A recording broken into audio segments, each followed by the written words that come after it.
দর্শক, বিরতির আগেও আপনাদের জানিয়েছে ঈদের ফিরতি যাত্রা, পাশাপাশি অনেকেই কিন্তু এখন দেশের বিভিন্ন বিনোদন কেন্দ্রে ভিড় করছেন পরিবার পরিজন সবাইকে নিয়ে। ঈদ বিনোদনের খবর খাগড়াছড়ি থেকে জানাতে সহকর্মী নুরুস্তাফা মানিক এই মুহূর্তে আমাদের সাথে যুক্ত হয়েছেন। মানিক, ঈদের ছুটি যদিও শেষের দিকে, পাহাড়ে ঈদ উদযাপন কেমন চলছে?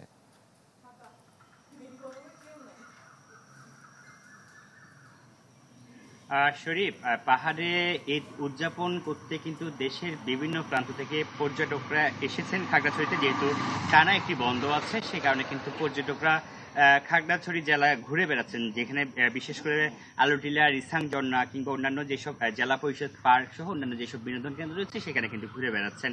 আমরা দেখেছি ঈদের দিন থেকে কিন্তু খাগড়াছড়ির বিনোদন কেন্দ্রগুলোতে কিন্তু স্থানীয়দের পাশাপাশি দেশের বিভিন্ন জায়গা থেকে পর্যটকরা এসেছেন, তারা ঘুরে বেড়াচ্ছেন। এবং এর পাশাপাশি সাজেক যে পর্যটন কেন্দ্র রয়েছে, যেখানে খাগড়াছড়ি হয়ে যেতে হয় সড়ক যোগাযোগ ব্যবস্থার কারণে, সেখানে কিন্তু পর্যটকদের ভালো উপস্থিতি হয়েছে বলে আমরা এখানকার যারা ব্যবসায়ীরা রয়েছেন, কটেজ মালিকরা রয়েছেন, তাদের সাথে কথা বলে জানতে পেরেছি। এবং আজকে কিন্তু আমরা সারাদিন ভিন্নভাবে বিভিন্ন পর্যটন কেন্দ্রের চিত্র দেখার চেষ্টা করেছি। অর্থাৎ আলুটিলা, রিসাংজনার বাইরেও জেলার বিভিন্ন উপজেলায় মাটিরাঙ্গা, মানিকছড়ি, রামগড়, যেখানে হচ্ছে অন্যান্য বিনোদন কেন্দ্রগুলো রয়েছে, সেখানে পর্যটকদের উপস্থিতি কেমন কিংবা দর্শনার্থীর উপস্থিতি কেমন সেটি দেখার চেষ্টা করেছি এবং যারা সংশ্লিষ্টরা রয়েছেন তাদের সাথে কথা বলার চেষ্টা করেছি।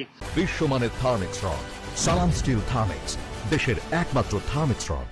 আমি এখন আছি মানিকছড়ি এলাকার দিকে, সেখানে কিন্তু আমরা কথা বলেছি এখানকার যেসব পর্যটন কেন্দ্রগুলো রয়েছে, শিশু পার্ক রয়েছে, সেখানে তারা বলছেন সকালের দিকে উপস্থিতি কিছুটা কম হলো, বিকেল নাগাদ কিন্তু অর্থাৎ ৩-৪টার পর থেকে কিন্তু এইসব অর্থাৎ জেলা শহরের যেগুলো নির্দিষ্ট পর্যটন কেন্দ্র রয়েছে তার বাইরে যেসব বিনোদন কেন্দ্র রয়েছে সেখানে কিন্তু বিকেলে এবং সন্ধ্যায় পর্যটক কিংবা দর্শনার্থীর উপস্থিতি হচ্ছে বলে আমাকে জানিয়েছেন এখানকার সংশ্লিষ্টরা। সব মিলে বলা চলে ঈদের যে বন্ধ, সেখানে কিন্তু ছুটি কাটানোর জন্য পরিবার পরিজনে মানুষ কিন্তু ঘুরে বেড়াচ্ছে।